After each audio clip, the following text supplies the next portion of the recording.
माल दौलत तो बहुत है, मगर दिल में ख्वाहिश है परवरदिगार वल्लाहुल गनिय्यु व अंतुमुल फुकरा। इसका मिज़दाक बनाए रखना, रब्बे कदीर कहीं ऐसा वक्त ना आ जा कि अल्लाहु अकबर तुम मुझसे नाराज हो जा। किसकी तमन्ना है? एक बादशाह की तमन्ना, लेकिन उसके दो फर्जंद हैं। बादशाह इंतकाल कर गया, इंतकाल करने के बाद अब दौलत को तकसीम कर दिया गया, सामने दौलत को रखा गया, वो छुप गए, इतनी दौलत इकट्ठी हो गई। दौलत में से दो हिस्से हो गए। दो हिस्से होने के बाद अल्लाह अकबर जैसे ही तलख की सरजमीन पर वो बादशाह जिंदगी खुशी के इजहार के साथ गुजार रहा था, आज दो उसके फर्जंद अल्लाह अकबर मौत वाक़ हो गई।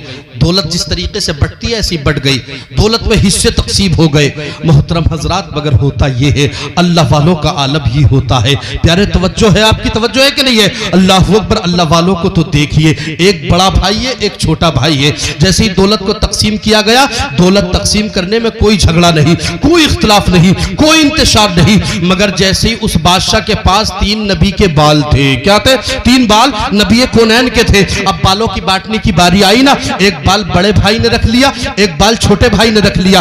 बाल रखने के बाद अल्लाह अकबर, एक बाल बाकी रहा, इसलिए कि भाई तो 2 हैं, बाल 3 हैं। अल्लाह अकबर, मगर अब बटे कैसे? बड़े भाई ने चाहा था, आओ भाई करीब तो आ जाओ, एक बाल को तुम रख लो, एक बाल को मैं रख लेता हूं। एक बाल को टुकड़े कर देते हैं, तड़प जाता है छोटा भाई, दिल रोने लगता है और कहता है खबरदार हो जा, तू मोहम्मद के बाल को तोड़ेगा। अरे जिसके इशारे पर कायनात गर्दिश कर रही है, जिसकी वजह से कायनात को वजूद मिला, जिसके तवस्सुल से खालिक़े कायनात ने तुझे मुझे जिंदगी दी, जिसके तवस्सुल से परवरदिगार आलम ने 7 आसमान पैदा किए, 7 जमीन बनाई है, उस नबी कौनैन के बालों को तोड़ेगा। अल्लाह अकबर, इतना कहना था। बड़ा भाई तड़प जाता है और कहता है भाई अगर तुझको इतनी बुरी लगी ना तो इन बालों को तू ही रख ले, तमाम दौलत को मुझे दे दे। छोटे भाई ने उठाकर तमाम दौलत को डाल दिया है और कहा था सुन तो ले, तूने सौदा खसारे का कर लिया है, तूने सौदा अब भी अच्छा नहीं किया है, इसलिए कि तूने नबी के बालों के तवस्सुल से तूने बस इतनी सी दौलत मांगी है।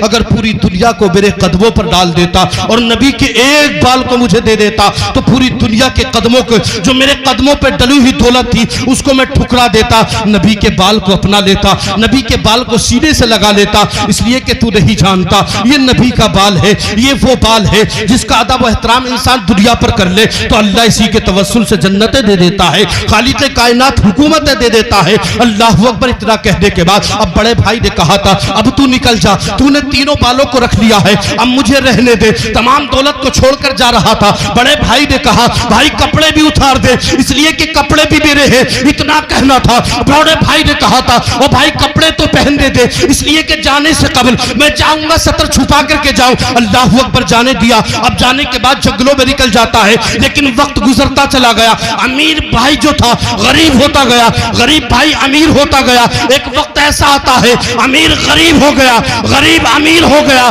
छोटे भाई को मौत वाक़ हो जाती है, इसलिए कि मरना है। आखिरकार आप भी जानते हैं हर जानदार को मौत का जायका चखना है। जैसे ही छोटा भाई मरा है, मेरे नबी बड़े लचपाल है, मेहरबान रसूल है, अगर नबी के फरमान पर कोई चल लेता है अल्लाह के रसूल बदला दे दिया करते। जैसे ही इंतकाल हुआ, अरब मुमालिक में जितने अल्लाह के वली थे तमाम के ख्वाब में नबी आ गए और नबी ने आकर के कहा था आज तुम्हें पता है मेरा गुलाम दुनिया से चला गया। औलिया किराम ने कहा था ए परवरदिगार, तेरा गुलाम गया है, तेरे महबूब का गुलाम गया है। आका करीम की बारगाह में भी अर्ज किया ए मौला के हबीब, आपका गुलाम गया है, मगर बताओ हमें क्या करना है। नबी कौनैन ने कहा देखो मेरा गुलाम गया, अब जाने के बाद करना यह है करीब चले जाओ और जाने के बाद बैठ जाओ, उसकी कब्र पर रहा करो, फातिहा पढ़ा करो, कुरान की तिलावत करके एहसाल करो, सूरह फातिहा पढ़कर एहसाल करो, सूरह बकरा पढ़कर एहसाल करो। होगा क्या? तो नबी ने कहा था अरे सुन ले, वो मेरी बारगाह में कबूल है